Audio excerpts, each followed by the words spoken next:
Então, pessoal, vamos lá. Expansão marítima. A expansão marítima ela vai acontecer basicamente entre os séculos XV e XVI. Porém, o contexto se dá em todo o século XIV e até mais ou menos a metade aí do século XV, certo? Esse contexto vai ser um período que nós vamos conhecer, ver muito ele, chamado como Grande Crise Europeia, certo? Esse período ele vai ser marcado basicamente pela peste negra, pela Guerra dos 100 Anos, por ciclos e mais ciclos de fome, também as revoltas camponesas que vão ser importantes ali, a crise do feudalismo, ok? Então tudo isso vai marcar na Europa um período de grande caos, certo? E isso vai gerar uma mortalidade altíssima na Europa. E com todo esse pano de fundo conflituoso, nós vamos ter a retração do mercado europeu. Então essa retração europeia ela vai causar uma busca por novos mercados. As suas principais potências vão buscar alternativas para chegar até as Índias, para chegar até o Oriente. Então, nessa busca vão se destacar locais como África, região do Oriente Médio, o Mar Mediterrâneo, os oceanos Índico e Atlântico. Então, para cada um deles temos as suas características. Na África, por exemplo, vai se destacar o ouro, o marfim e posteriormente o superaquecido o mercado de escravos, principalmente quando os portugueses chegarem na África ali, mais precisamente na região subsaariana. O Oriente Médio vem marcado com as especiarias como o cravo, a canela, a pimenta, o gengibre, a noz moscada e o açúcar. Artigos de luxo como perfumes e incensos da Índia vão marcar esse período muito fortemente. Os tapetes persas, as porcelanas e as sedas chinesas, as joias japonesas. Já no Mar Mediterrâneo, o domínio das cidades italianas, Gênova e Veneza, e também o controle dos árabes naquela região. O Atlântico e o Oceano Índico, eles têm um mito dos mares, os monstros marítimos, a finitude do oceano. Acreditava-se que ao navegar muito pelo oceano, você ia chegar ao fim dele. E aí poderia cair num abismo e aí encontrar grandes monstros, serpentes marinhas. Era o imaginário da época. Mas o que ajudava, o que acalentava os marinheiros em meio a esse período era justamente o espírito cruzadístico, as histórias das cruzadas, os romances escritos das cavalarias, dos cavaleiros católicos que desejavam dominar territórios sob a influência dos muçulmanos. E isso enchia o coração dos portugueses na busca por novos territórios e novos mercados. Dentro de todo esse contexto, vamos ter aí a formação também dos Estados Nacionais, que vai se dar ali por todo o século XV. E aí os Estados Nacionais entram nessa, justamente financiando essas expedições, certo? Nós temos um destaque para os estados ibéricos, que eles vão ganhar força, principalmente após a expulsão dos mouros no sul da Península Ibérica, na chamada Guerra de Reconquista. Mais ao centro nós temos a França e a Inglaterra, que vão consolidar a sua centralização política após a Guerra dos 100 Anos. E aí nós temos Constantinopla, que vai ser conquistada pelos turcos otomanos, e isso vai causar um conflito entre os turcos otomanos e as cidades italianas, certo? E tudo isso vai gerar uma tensão ali no Mar Mediterrâneo, fazendo com que se instigue ainda mais a busca de novas alternativas e de novos caminhos por parte desses países europeus.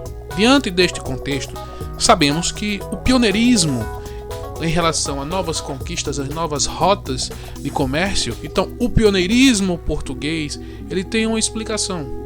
Não aconteceu ao acaso. Acontece pela sua estabilidade política. Portugal, através da Guerra de Reconquista, teve o seu reino formado muito cedo.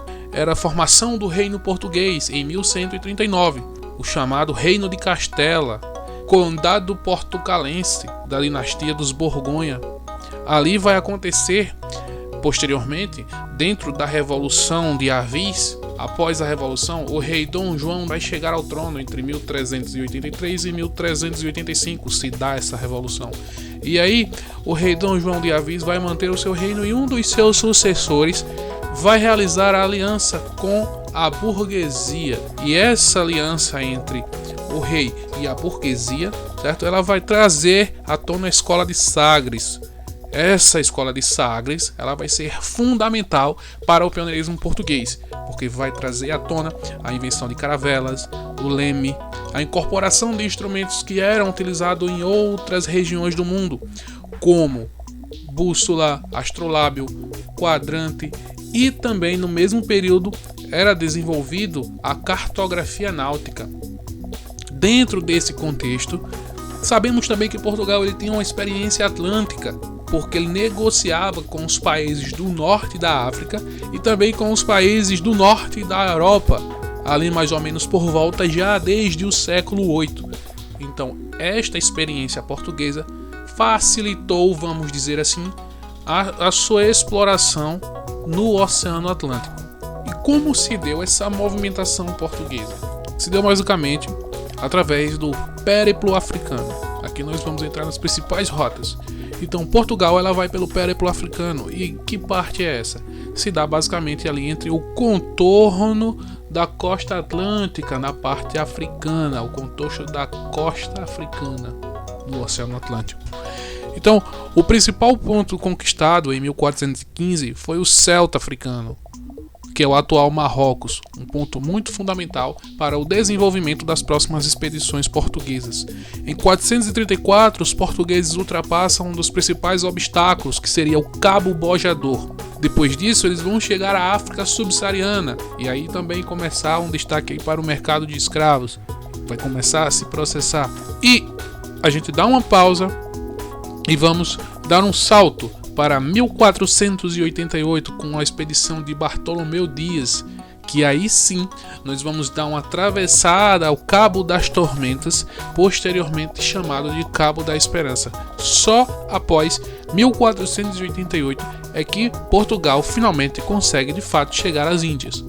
Enquanto a Espanha, que também merece um destaque, estava indo pela rota ocidental.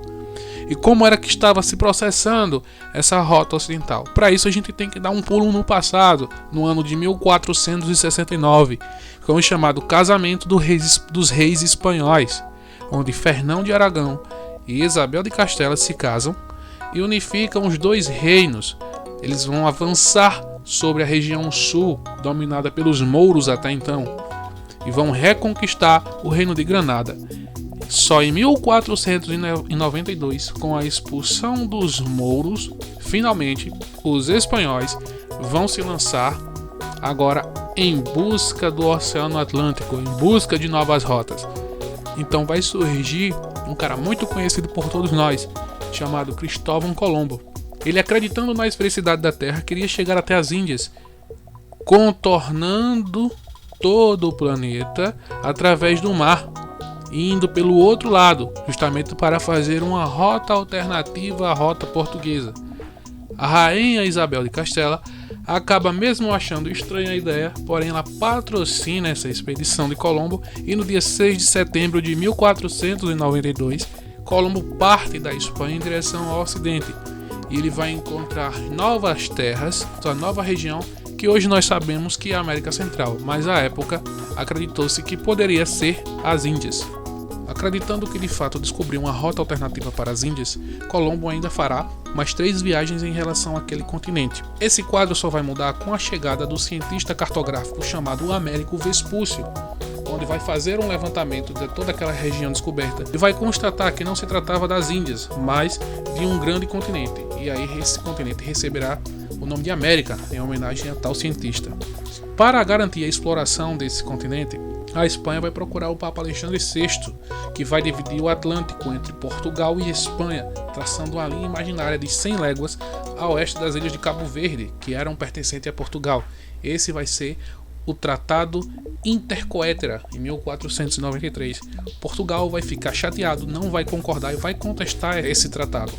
E aí vai nascer o Tratado de Tordesilhas, que é muito famoso, consistia numa divisão maior, onde seriam 370 léguas a oeste de Cabo Verde, aumentando assim o território de exploração português. E aí nós vamos conhecer o grande e famoso Tratado de Tordesilhas.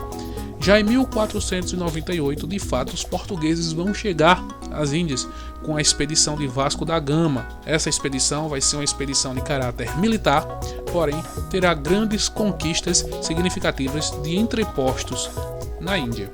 Ok? A expedição de 1500, a expedição agora comercial de Cabral, vamos ter o início da conquista do Brasil e em seguida a continuação de seu rumo para a Índia.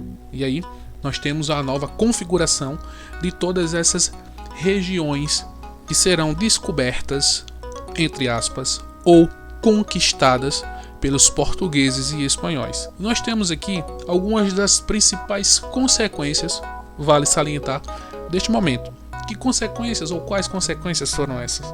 Nós tivemos deslocamentos do eixo comercial mundial, que antes era o mar Mediterrâneo e agora passou para o Oceano Atlântico. A hegemonia de Portugal e Espanha, que, como foram os pioneiros, foram durante bons anos hegemônicos em toda aquela região de conquistas. A expansão do capitalismo comercial, que se expandiu um novo modelo econômico pelo mundo inteiro. O genocídio indígena, principalmente com destaque para o da coroa espanhola. A expansão do catolicismo na América, que chega com muita força, principalmente com os jesuítas. E a grande diáspora africana, por conta do tráfico de escravizados trazidos para as colônias. Ok? Então é isso, pessoal. Eu espero que vocês tenham gostado.